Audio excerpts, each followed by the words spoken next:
Welcome to this episode of Let's Chat About Aging in Your Community, brought to you by CHATS, Community and Home Assistance to Seniors.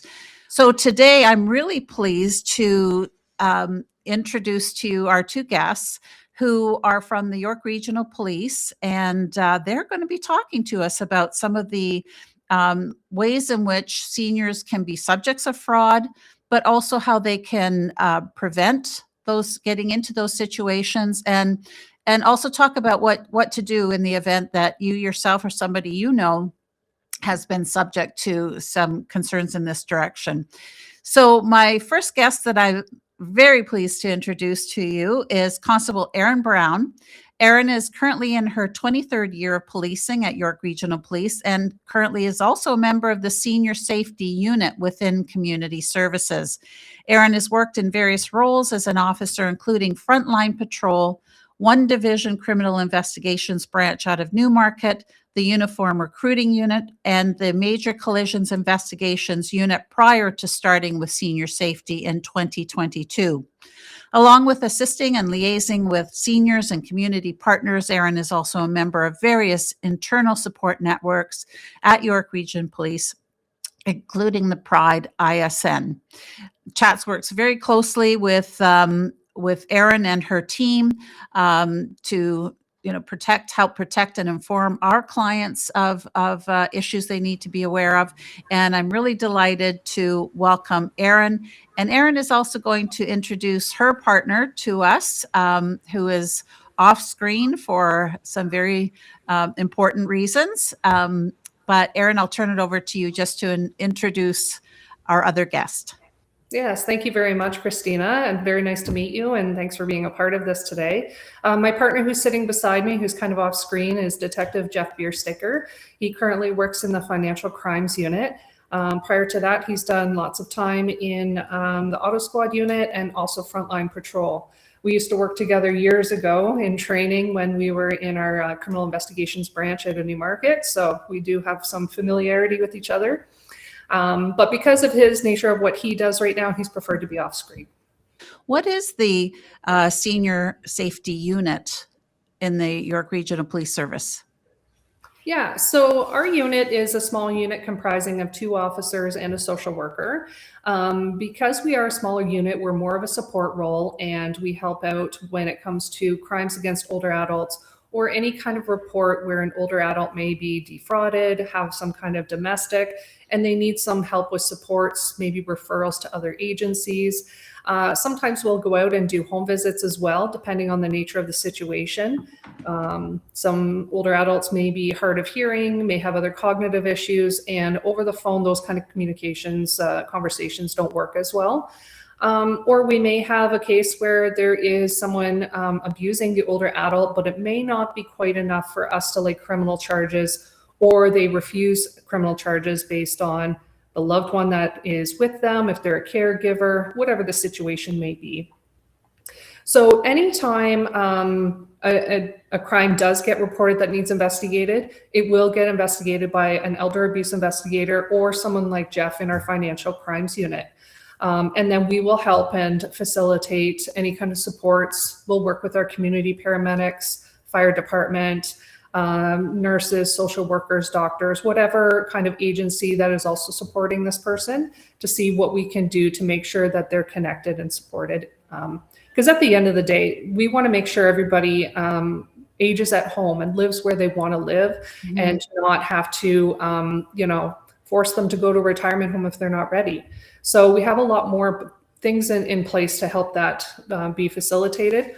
But sometimes it's just a matter of, we have maybe newcomers to Canada that don't understand the laws here, or the different ways that they're treating their older adult is not acceptable in Canada. So sometimes it's an education piece. On top of all of that, we also do public education as far as presentations with relation to crime prevention, frauds and scams. Talk about our programs that we have, our Vulnerable Person Registry and Project Lifesaver. And we also talk about elder abuse, which is a bit of a heavier topic when we're doing those presentations, but it's very necessary because it's not often talked about. A lot of people don't want to report elder abuse because of the stigma that's behind it, or they feel embarrassed or shamed if they did fall for a scam. So we try to get out there and talk to people to let them know it's okay to report. We can help you if you want. Or if they decide that they want to live at risk and choose to do so, how can we make this happen so they can live as safely as possible? Wow, that's a great mandate that you have, and certainly a lot of those objectives align very closely with the kinds of things that Chats is doing as well to support our clients and their caregivers. At the top of the program, I was mentioning the that grandparent scheme where people will get a call from, you know, allegedly their grandchild, or perhaps somebody calling on behalf of the grandchild saying that there's been an accident or they're in trouble and please send me $2,000 as soon as possible. What are some of the other scams that people should be aware of? And more importantly, how would you know that this is not quite right and maybe sounding fishy? Mhm. Yeah, so a lot of scams out there, they're either trying to get information from you, they're trying to get money from you, and they're doing it in a position where they're causing you duress to make a quick decision without having much time to think about it. So sometimes it could be a matter of somebody receiving a call saying that the person is from the Canada Revenue Agency, they haven't paid their taxes or they're in arrears, and now they have to pay either by gift card or whatever method of payment. Now, again, with newer immigrants to Canada, this can be very concerning because they don't want to have any issues with the government. They want to make sure they're in good standing. So they may be more apt to fall for this kind of scam. Now, we also have a lot of instances where there's romance scams out there. Somebody may reach out, show some interest in the person, over time groom them, make them feel good about the relationship, and then maybe they start asking for money. Or perhaps they say, I'm going to come and visit you, but I just had a car accident. Now I can't afford it. Can you lend me $2,000? And something smaller like that can then manifest. So yeah, a lot of romance scams are instances where somebody may reach out, show some interest in the person that they're grooming, trying to victimize, and over time may ask for money, or perhaps say they're going to come and visit them, but they get into a car accident or have some kind of personal emergency, and now they need money, need to borrow money, or else they can't come to visit. So over time, that can accumulate. Perhaps they get them into an investment scam as well. Oh, I can make you lots of money. We can retire together. Show them pictures of engagement rings.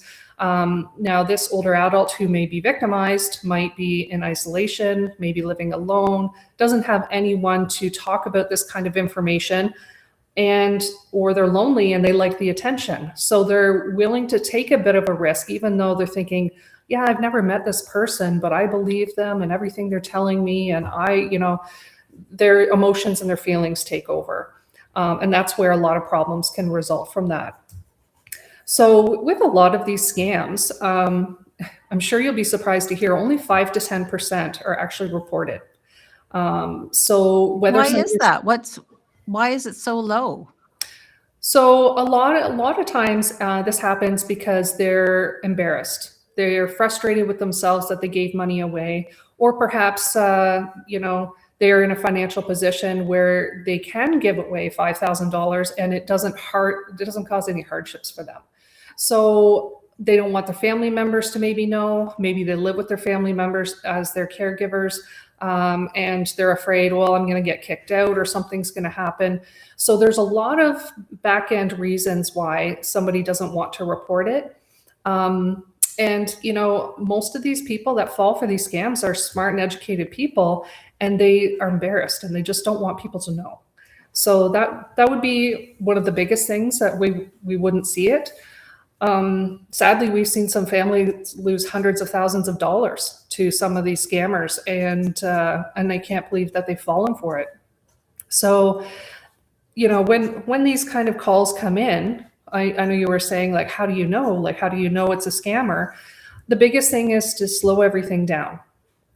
If it's somebody calling saying there's an emergency or saying they're a police officer, if you're not sure and you hang up the phone, you're not going to get in trouble for it. I mean, Jeff and I, we're not going to be showing up at your door to arrest you. It's just not going to happen. We know a lot of times people don't even answer the phone when we call because most times it comes from an unknown number. So we totally understand that. Verifying information is extremely important. Perhaps you get a call from somebody pretending to be from your bank and there's an issue with your accounts. The biggest thing is to take the time, hang up the phone, call the number on the back of your bank card or call the proper bank number and verify, is there an issue with my account? Is there something going on? Has my loved one been arrested? Call them, figure out where they are, what they're doing. And another good piece of advice, especially when it comes to the grandparent scams or emergency scams, is have a code word with your family. So if you were Great to, idea. Great if you get a suggestion, call from your grandson or whomever, and you know what, they're probably going to sound like them because these scammers, they do research on you. They will do what we call dumpster diving. They will go through your mail if it's not shredded. If you have social media, anything they can find online about you, they will use it against you, sadly. So there could even be, your grandson has a video on their Facebook account, but you're in the video, or they mentioned Grandma Jean. Now they know, okay, Grandma Jean probably is the same last name. They start putting it all together. Maybe they use AI technology, and now they can mimic the grandson's name when they're calling Grandma Jean.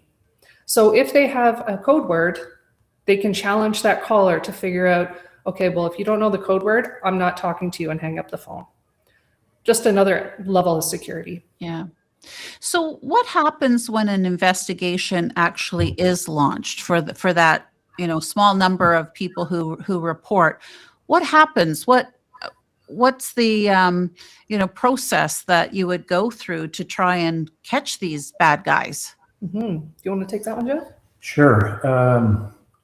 Well, part of our mandate in our unit is we'd love to solve every crime, but our mandate really is to disrupt. And what I mean by that is often this stuff, like sometimes we think, oh, this is some kid in his basement making phone calls, but that's not really usually the case. Some of these high level ones, like the grandparent scams for sure, and these bank investigator scams, they're often run by pretty high level organized crime groups because the money is just staggering, hundreds and hundreds of millions of dollars. The romance scams are generally run out of country by professional groups that this is what they do for a living, and they manipulate and so on. So we try to disrupt. So the idea is that when you're crime or you're victimized and you report to us as York Regional Police, either online or if somebody comes to your house, which oftentimes we'll send a uniform officer out if we have an elderly person or technologically not capable or not comfortable with it, then that report gets generated, it goes through our system, and then it'll get assigned to an investigator, and then that investigator will generally reach out to you, or in a lot of cases, if we have somebody, for instance, if there's a caregiver or something that you've designated as a contact, or one of your children as the contact or the reporting party, then we'll reach out to them and we'll just kind of start the process of trying to gather whatever maybe meager evidence you have, but at the very least, we're going to want to take a statement and so on from most people and try and gather phone numbers that called and things like that. And then we're going to offer hopefully some advice, or the uniform officer is, in terms of your computer and maybe what you've exposed yourself to. And at the very least, if we can't really, oftentimes we can't identify people that are out of the country, at least we can provide some support to maybe prevent you from getting victimized again, or to get, moving forward, to get educated on what you can do to protect yourself. And then hopefully I'll make this pitch. If you have been victimized, we'd love you to, tell your friends, don't be embarrassed about it. Tell everybody around you so that they realize, hey, I got that phone call 2 weeks ago, or maybe in 2 weeks, they're going to get that phone call, and they remember you talking, during dinner at the community table, that, you had that conversation with someone. So we'd love you to be, out there educating your family and friends too. So But ideally, when we do identify people, we're pretty set at York Regional Police is pretty set on doing our best to get them before the courts. So we do charge, and we've been actually quite successful at getting some convictions, as minor as they are sometimes. We've had pretty good success getting people to plead to, you know, moving money into people's accounts and so on. So I can tell you, we're doing search warrants and things like that on a regular basis. So yeah, we're pretty active. So would you jump on that, Jeff, too? A lot of times with these investigations, they can take. Oh, for sure. Just dropped it. Okay, we're back on. Yeah. Okay. So a lot of times these investigations. Yeah. So just to jump on what Jeff was saying there, a lot of times with these investigations, they can take quite a long time. So it's very important that when you do report something, especially if it's fraud related, you keep and collect all evidence that you have.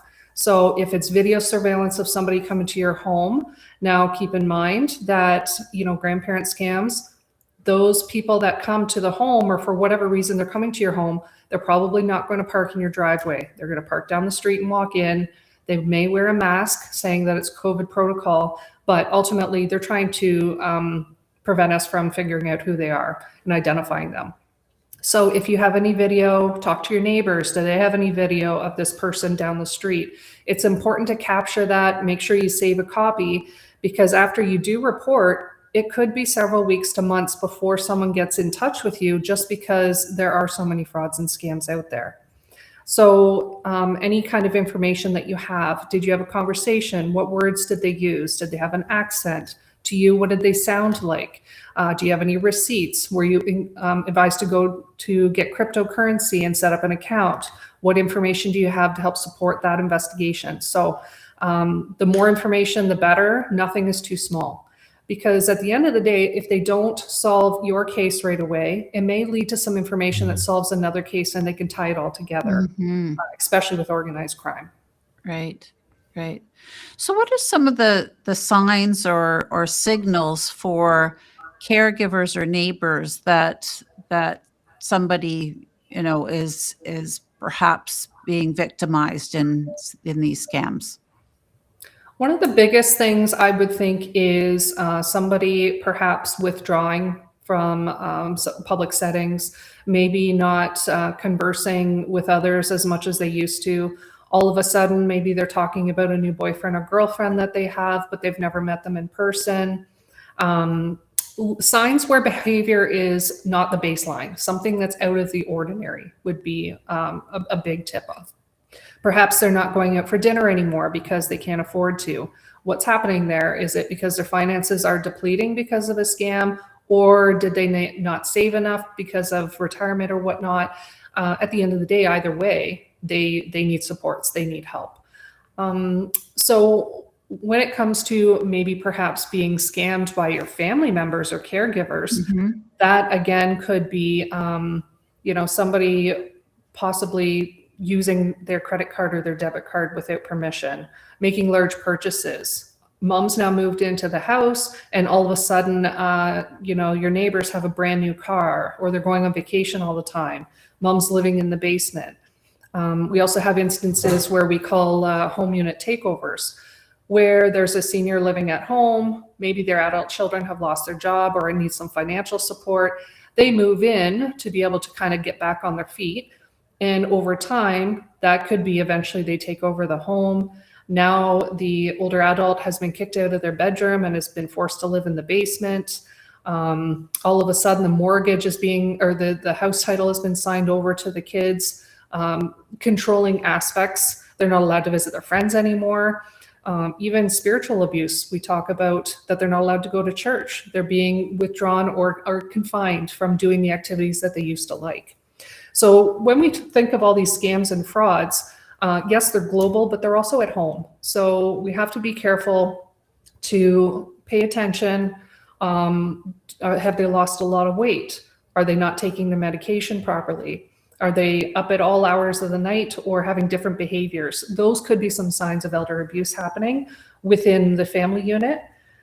Now, in addition to anything outside of that, perhaps now let's go to contractor scams. That's another big one where someone is coming to the home, giving you information that, oh, your roof needs fixing. I see a hole in the roof. They show you a picture of an image that is not actually your home, but they're tricking you to believe there's an issue.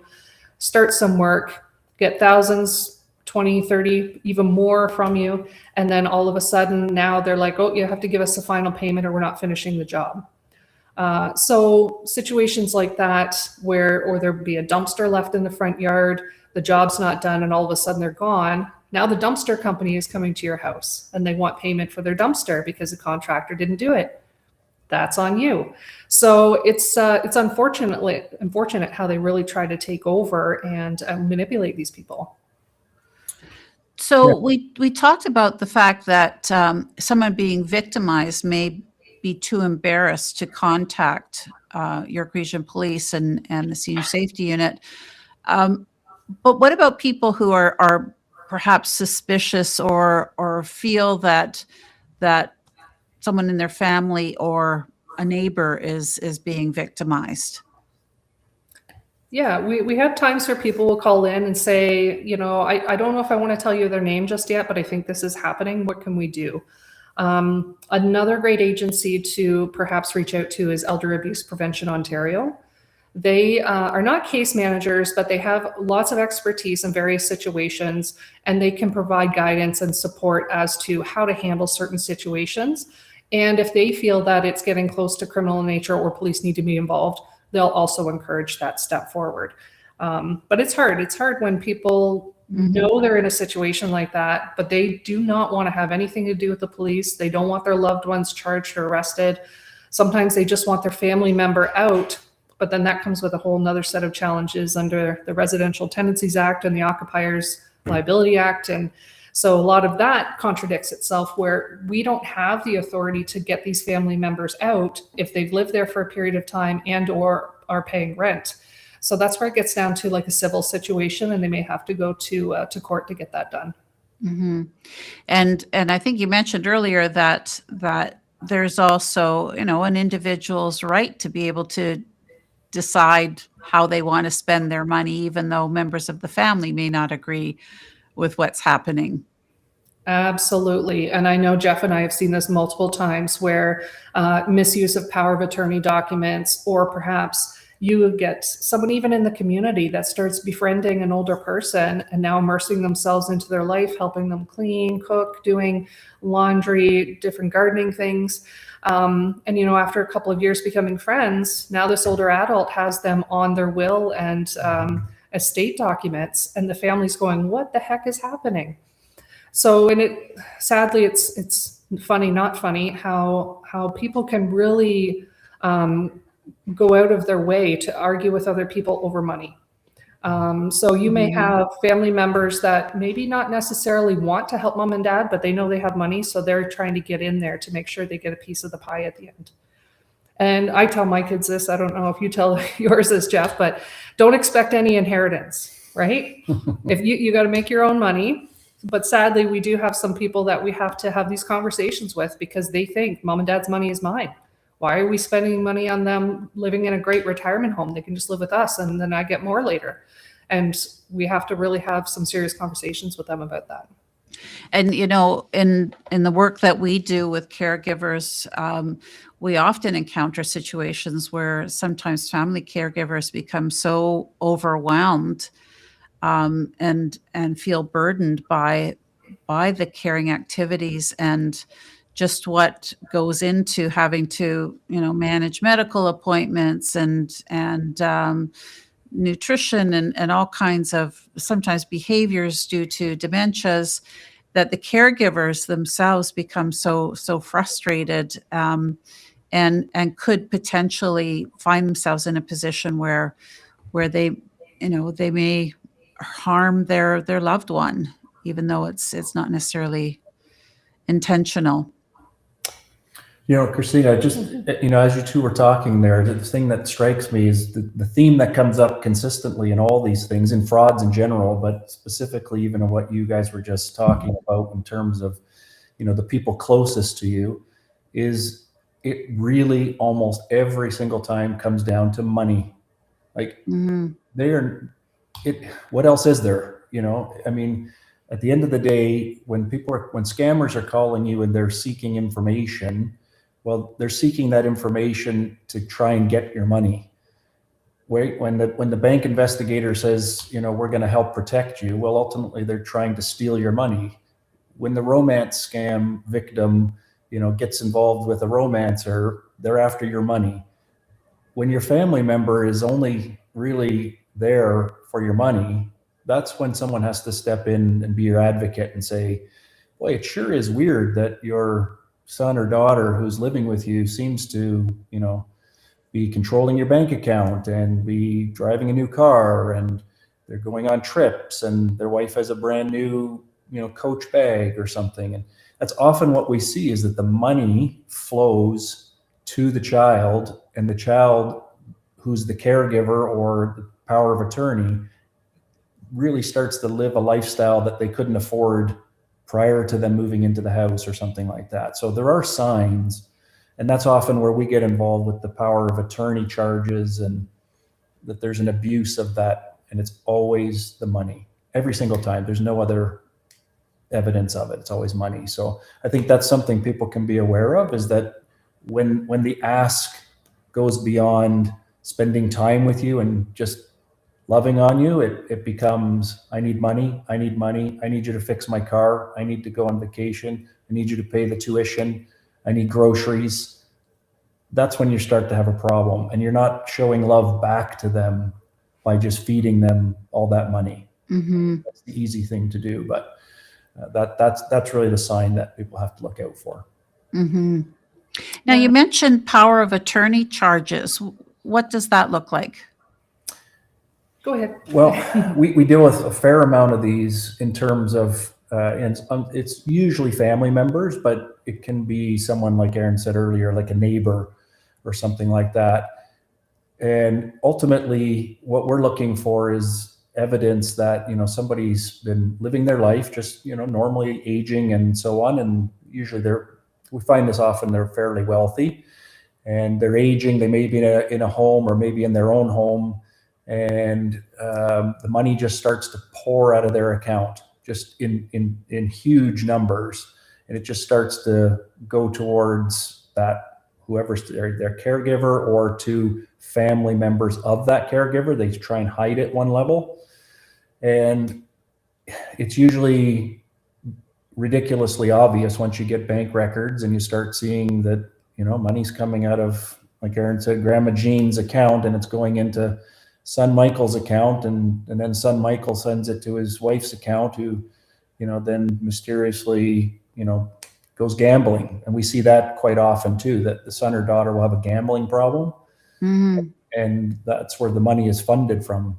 So we'll lay charges on in every single occasion on those. If we have evidence to do it, we're laying charges on those, and the courts take them pretty seriously. So sometimes you just need to have someone be an advocate for you, to say, like Erin said earlier, hey, that's weird. Like, all of a sudden, Grandma Jean's not going to church anymore, and she's not doing this. And somebody has to step up and say, okay, something's wrong. And then that starts the process. Yeah, and when it comes to even using credit cards versus debit cards, we know that often an older adult may say, yeah, go get me some groceries, here's my credit card. We can understand that it helps facilitate the ease in their life. However, when it comes to debit cards, you're not actually even allowed to let anybody else use your debit card by law. It's in the contract when you obtain your debit card, and you have a PIN number for a reason. So that can be where it gets a little tricky as well. If somebody uses your debit card and purchases something without your authorization, and it's like, well, why did they have your card and your number in the first place? So even though we know it could be a crime and it could be prosecuted, you're going to have some difficulty with the banks, because they may not refund you, stating, well, that was part of the contract and you went against that and you breached it, so we're not paying you that money back. So if there's ever a situation where you do need somebody to purchase items for you, use credit card, get receipts, keep track of it, because it could get out of control if you use it the other way. Yeah, I wasn't aware that that's the situation with debit cards.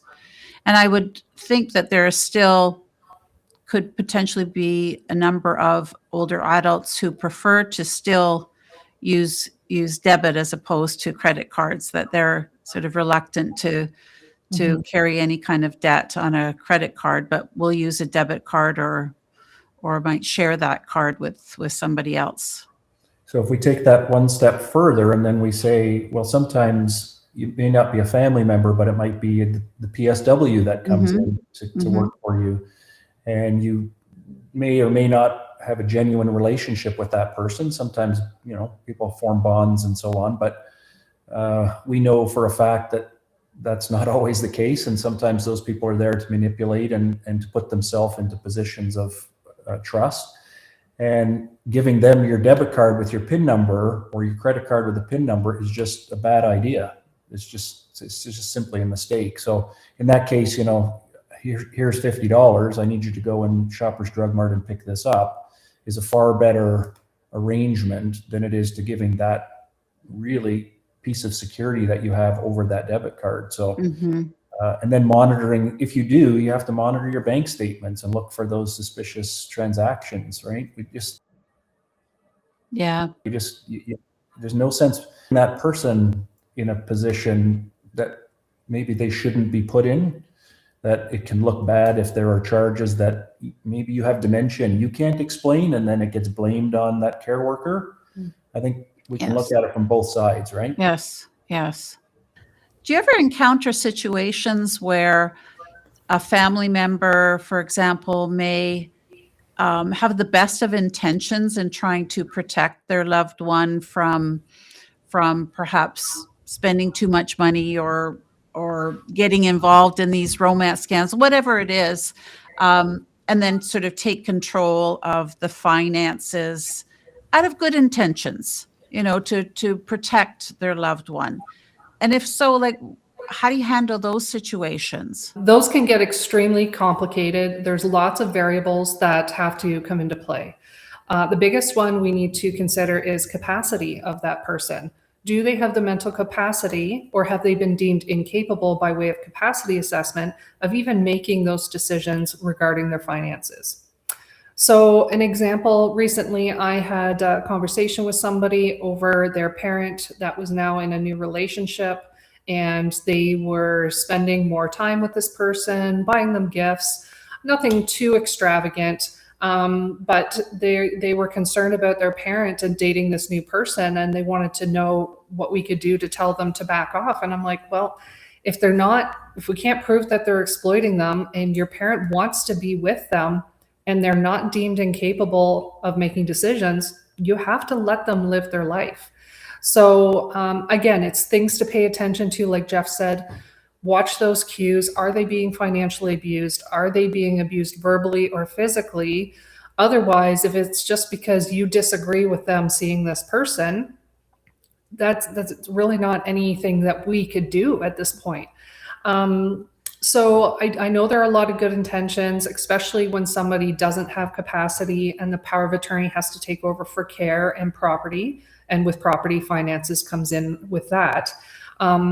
They may decide to reduce the amount of money they could take out each day to make sure that there isn't too much withdrawn.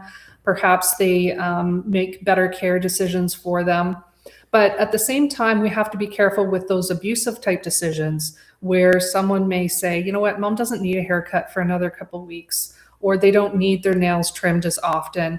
That is actually a form of elder abuse because you're withholding those services that they are entitled to have. Now, the person who is the power of attorney for the care and the decisions may also be the one for finances. And it might not be quite enough for us to lay criminal charges if it's just once here or there, but if it's happening all of the time and now this person is potentially being neglected, we could look at neglect charges or misuse of the POA. Wow, so much to think about. We've talked a lot about the sort of financial situations and the financial abuse and scams and so forth. What about when it comes to more of the physical, the neglect and things like that? What are some of the signs that we should be looking for of people that we may know or friends, family members?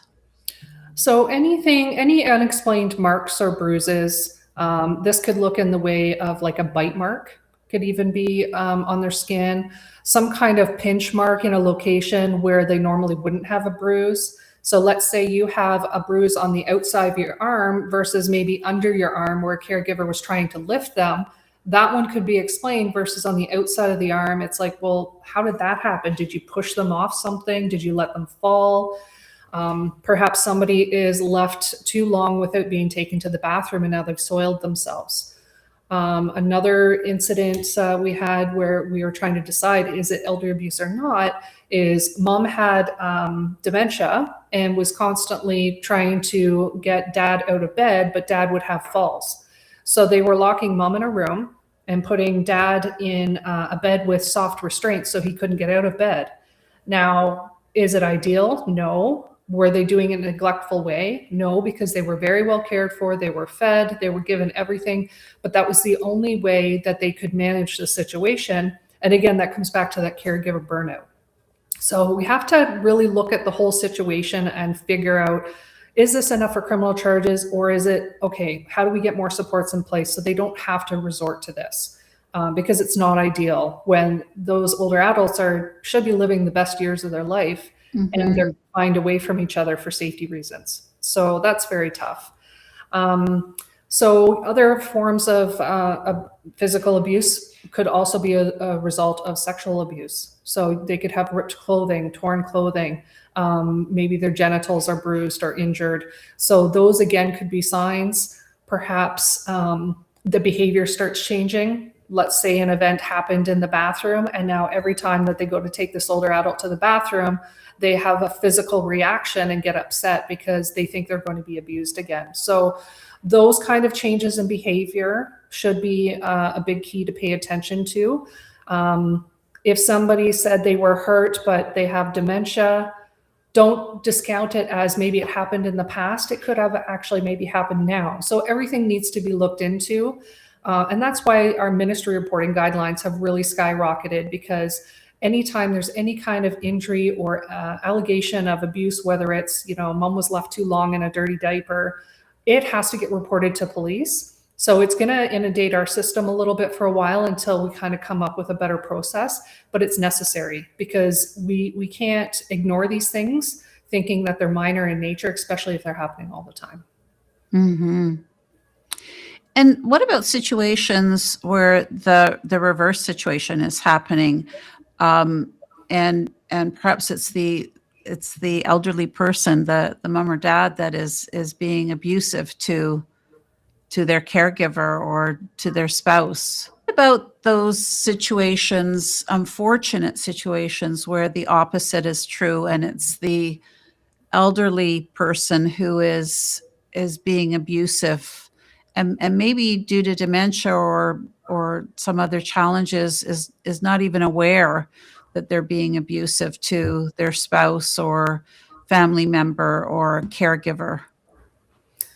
That can, again, get very tricky. So let's say we have a case where somebody is deemed incapable by way of severe dementia, Alzheimer's, whatever, cognitive delay, and they assault their spouse. Unless we can show that there was intent for them to harm them, we would most likely be apprehending them and taking them to the hospital under the Mental Health Act to be seen by a doctor, perhaps psychiatrist.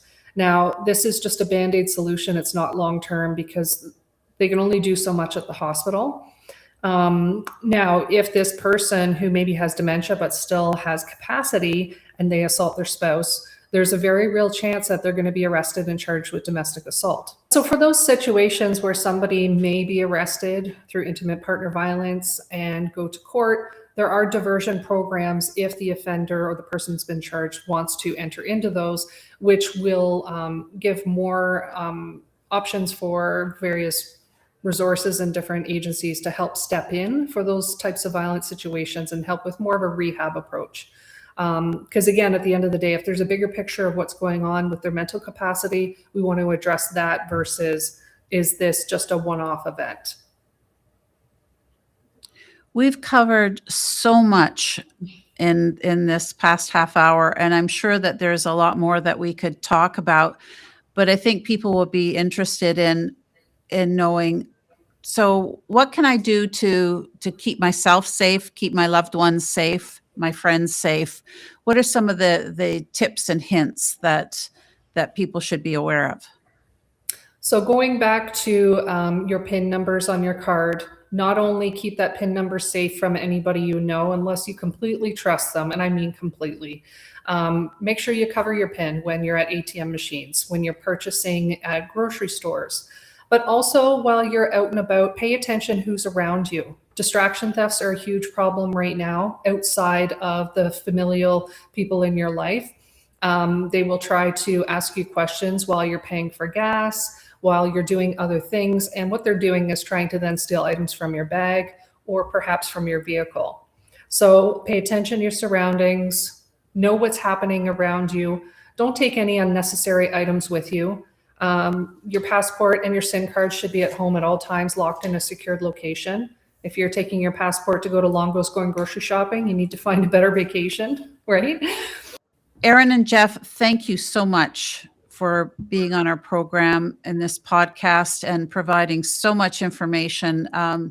It really is almost scary out there to think about the potential ways that somebody can be victimized. But I'm also glad you've talked to us about how people can protect themselves and protect their loved ones. Where would we call, or who would we go to within your unit if we suspect that there's abuse or feel that we have been potentially victimized? Yeah, and what I'll do after today is I'll provide you with one of our brochures that you can share.